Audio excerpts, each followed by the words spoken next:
kasih. Kalau saya bilang kakak-kakak semua, ya. Ini mahasiswa luar biasa. Memang mahasiswa ada harus kritis, harus aktif, ya, melakukan pengawasan secara langsung kepada masyarakat atau kepada pemerintah kota tentunya. Nah, dari situ tentu kita juga berpikir lebih jauh lagi bagaimana kita memotivasi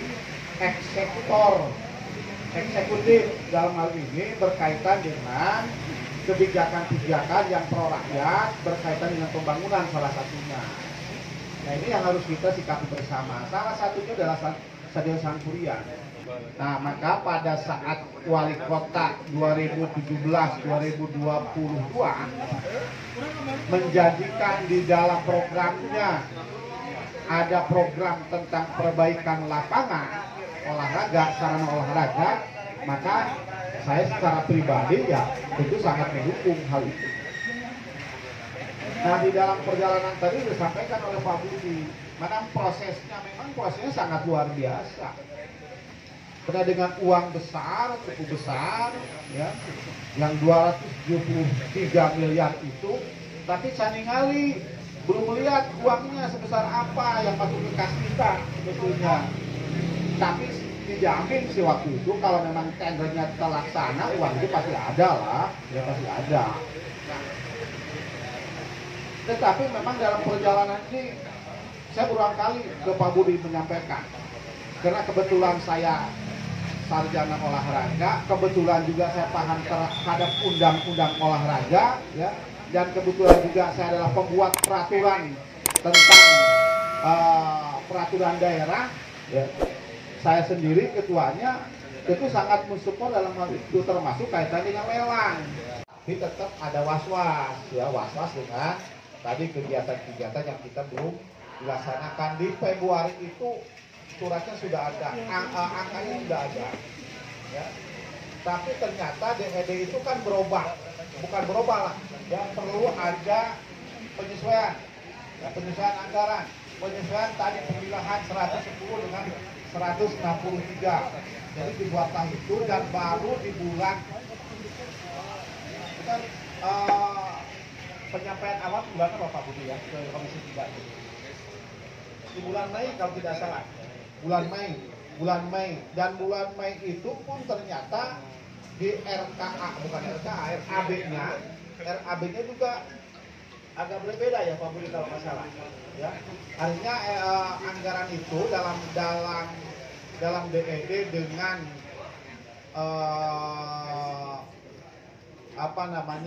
konsultan kan agak berbeda waktu kalau salah ya menyampaikan.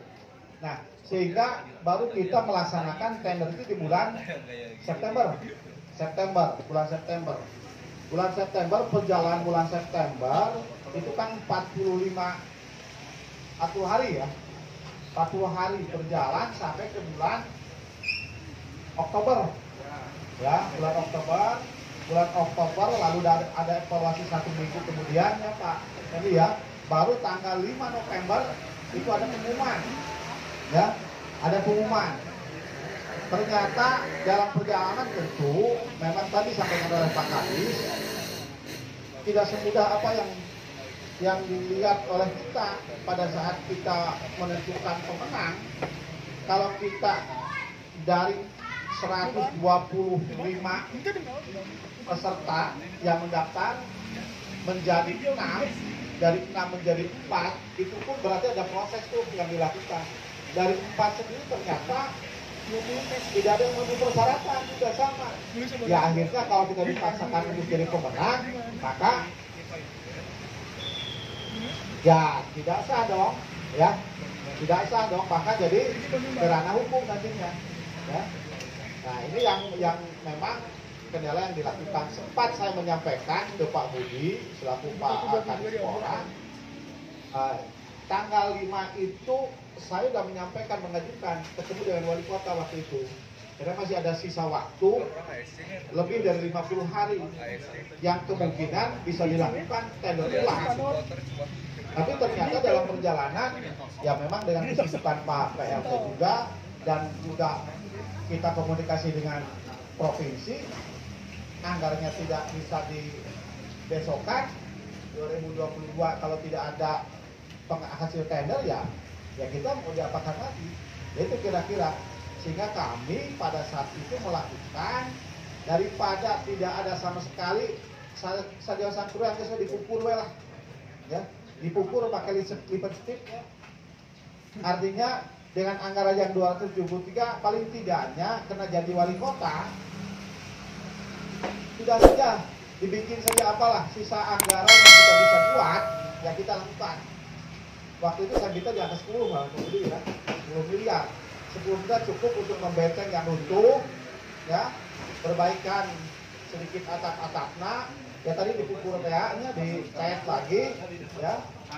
Nah, lalu kita beresin sedikit 10 miliar cukup.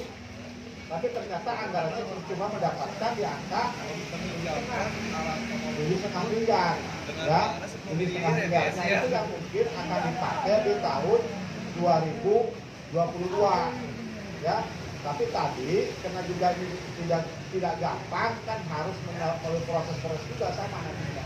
Nah saya bentuk berikutnya belum tahu nanti Pak Budi mau seperti apa, gambarnya dirubah seperti apa, saya belum dapatkan sampai saat ini. Ya, saya kira itu tambahan. Jadi silakan kawan-kawan, ya, kakak-kakak semua, kalau memang ada yang perlu kita buka ya kita buka, ya, selama itu memang untuk kebaikan kita. Ya, terima kasih. Assalamualaikum warahmatullahi wabarakatuh. Ya, lumayan itu menarik pertanyaannya. Banyak juga ini pertanyaannya. Mungkin dari yang lain ada lagi yang mau nambahin pertanyaannya? Silakan. Oh, yang itu dulu aja, siap. Mungkin siapa dulu Pak yang mau menjawab? Dari Pak Budi dulu mungkin. Pertanyaan pertamanya, surat hak milik tanah, sertifikat tanah di Stadion Sangkuriang itu milik siapa Pak?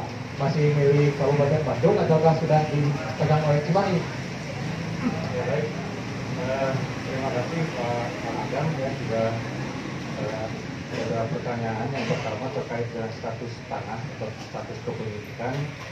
Alhamdulillah ini sudah bersertifikat. Ada 2 sertifikat untuk Gor Sangkuriang dan stadionnya. Jadi sudah bersertifikat atas nama pemerintah Kota Cimahi. Jadi kalau ada isu ya mempermasalahkan status tanah itu dari ahli waris, sebetulnya tidak. Artinya kami sudah memiliki sertifikat dan sudah sejak Cimahi jadi kota itu aset-aset yang dulu di Kabupaten Bandung itu sudah diserahkan ke Cimahi, termasuk Stadion Sangkuriang dan Gor Sangkuriang ya. Yang kedua terkait aksi bersih-bersih waktu itu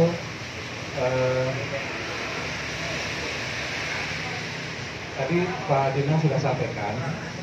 Jadi solusi waktu kemarin itu saya dari dinas itu menyampaikan 4 solusi ketika gagal lelang. Yang pertama solusi itu adalah tetap perencanaan yang 2007 itu dilakukan ya. Artinya membangun stadion itu berdasarkan perencanaan yang 2018 tetap sebesar 23 miliar, tetapi dengan mencari sumber dana yang lain karena provinsi sudah tidak sanggup membiayai. Jadi kami solusi pertama tetap menjadi 23 miliar dengan mencari bantuan dari lain. Dan kemarin hari Selasa Pak PRT bersama kami dari Bapeda juga menemui Pak Menpora langsung diterima untuk meminta bantuan dari pusat. Dan insya Allah akan dibantu oleh pusat, diupayakan di Kementerian PU. Mohon disupport juga dari Komisi 3 atau DPRD Kota Cimahi. Mudah-mudahan sumber dananya sekarang dibantu oleh provinsi. Itu mudah-mudahan kita sedang berikhtiar. Yang kedua, solusinya adalah melakukan apa namanya yang 23 tapi mengajukan ke provinsi, tapi kan tadi sudah jelas provinsi tidak mau lagi membiayai. Nah yang ketiga adalah merubah perencanaannya, merubah DED-nya. Nah itu ternyata begitu diskusi dengan dinas PU tidak memungkinkan karena si dokumen perencanaan itu baru dibuat 2018 menggunakan biaya juga 2018, 19, 20, 21 baru 3 tahun perencanaan itu menggunakan biaya. Kalau diganti nanti juga dipermasalahkan. Gitu. Kenapa? udah pakai biaya besar, kenapa nggak dipakai? Bikin perencanaan baru lagi, jadi masalah. Jadi tidak memungkinkan alternatif ketiga itu dilakukan. Yang keempat adalah sambil menunggu bantuan dari pusat, itu adalah melakukan rehabilitasi, perbaikan yang tadi Pak Dina sampaikan ada di tahun ini adalah anggaran sebesar 7,5 miliar untuk melakukan rehabilitasi, dan kami sudah mengajukan ke PU dengan 7,5 ini kira-kira untuk apa saja, dan sudah turun dari PU itu yang 6 miliarnya itu untuk memperbaiki lapangan, drainasenya segala macam itu yang akan diperbaiki tahun ini.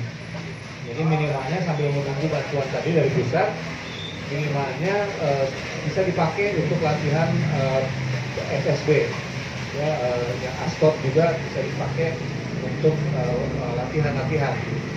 Itu ya sebagai upaya. Jadi baru fokusnya di lapangan saja, karena memang anggarannya sangat terbatas. Gitu ya. Tadi pagi kami kan 10 miliar, tadinya sih kami pengennya benteng itu dirubuhin semua. Dirubuhin, diganti sama pagar besi tadinya Pak.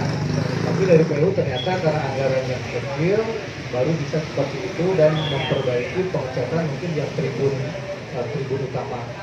Gitu ya. Itu yang akan kami lakukan di tahun ini, dan segera itu tadi ada proses tadi. Gitu, prosesnya adalah satu menunjuk konsultan perencana, kedua tender untuk konsultan pengawasnya, baru tender untuk kontraktornya. Nah itu kami atas perintah Pak PLT harus bisa selesai sebelum Oktober Pak. Sebelum Oktober itu harus sudah selesai rehabilitasi itu di lapangan.